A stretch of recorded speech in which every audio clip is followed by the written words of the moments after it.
I remember the smell of rubber and burnt fuel, that thin ozone taste that gets in your lungs before you do something stupid enough to make history.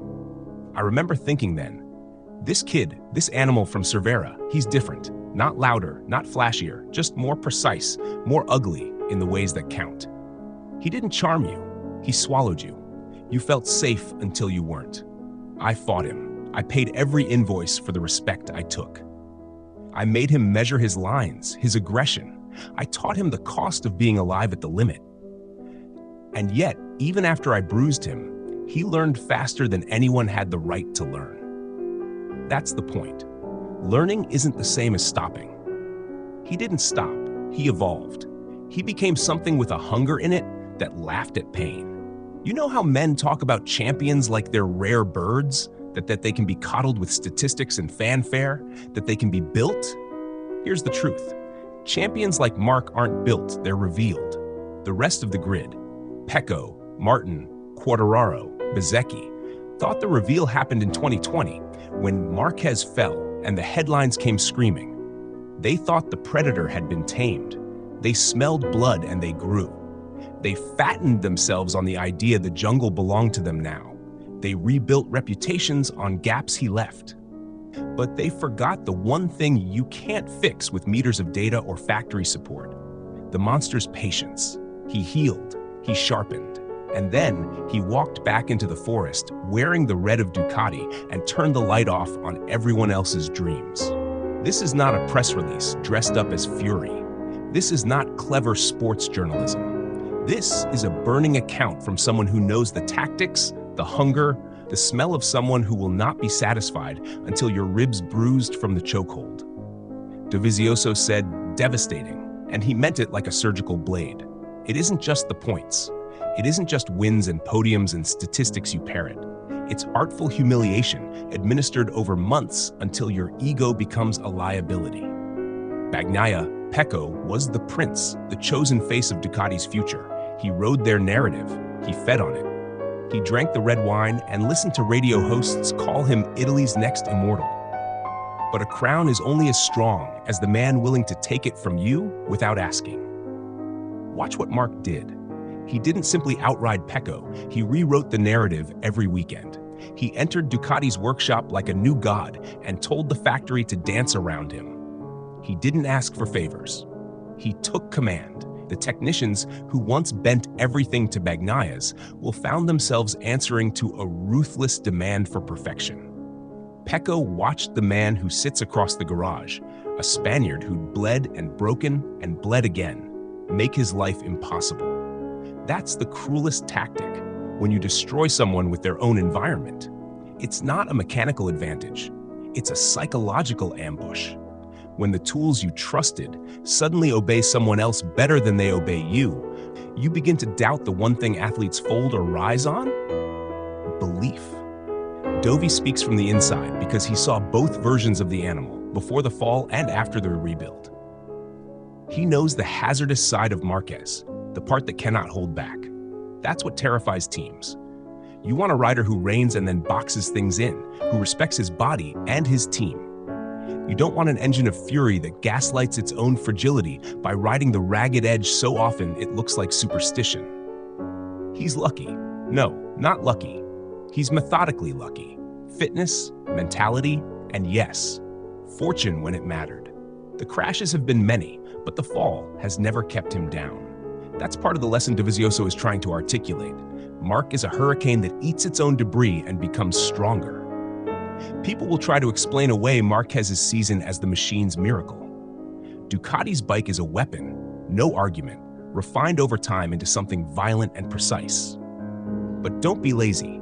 The machine is a knife, but Marquez is the one cutting.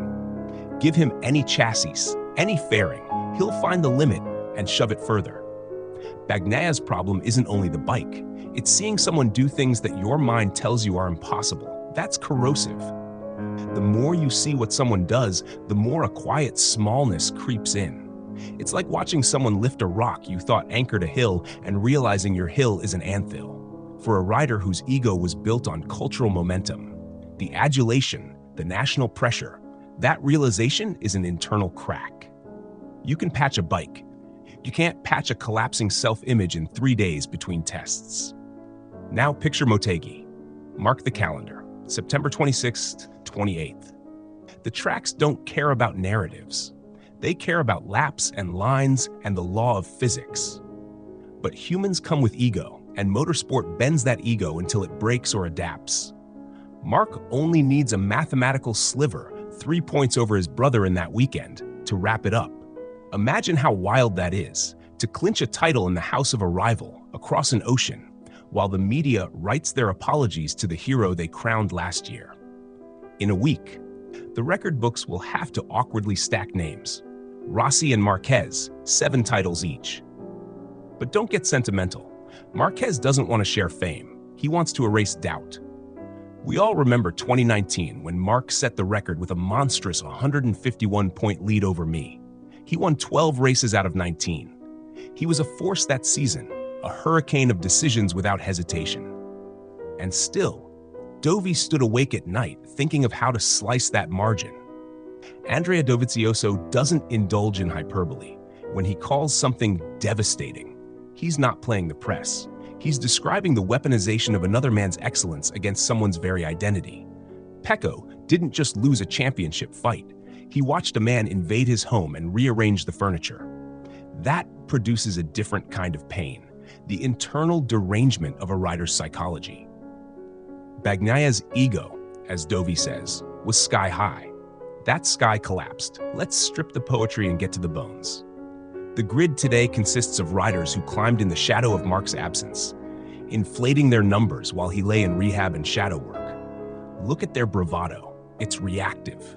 They overtrain because they felt the field was theirs by default. They misread the depth of Marc's strategy, patience, accumulation, and the brutal use of a factory machine. You can train your body until it cries. It won't help if your opponent trains his destiny to the point where he's a merciless inevitability. That's what Marc became. He is not content with winning. He wants the cataclysmic victory that doesn't leave room for revisionism.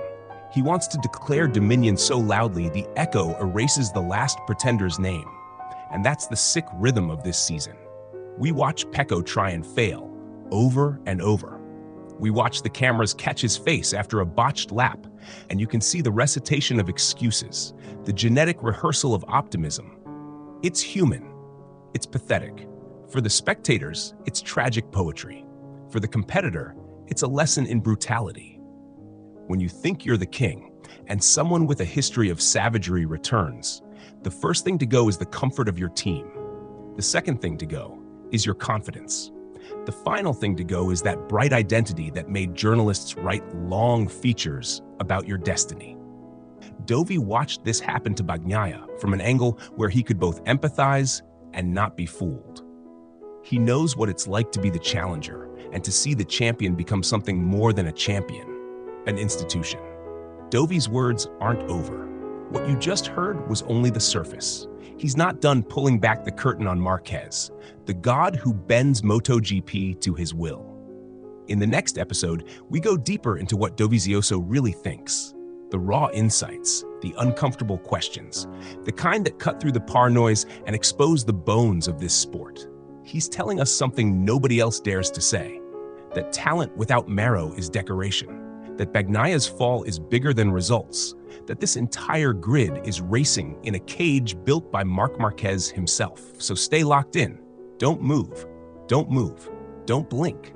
Because in the next drop of Marquez legend, you'll hear why Dovi believes the field is not just losing to Marc, they're losing themselves. And once you understand that, you'll never look at MotoGP the same way again. Stay connected. The forest only has one king, and the story isn't finished yet.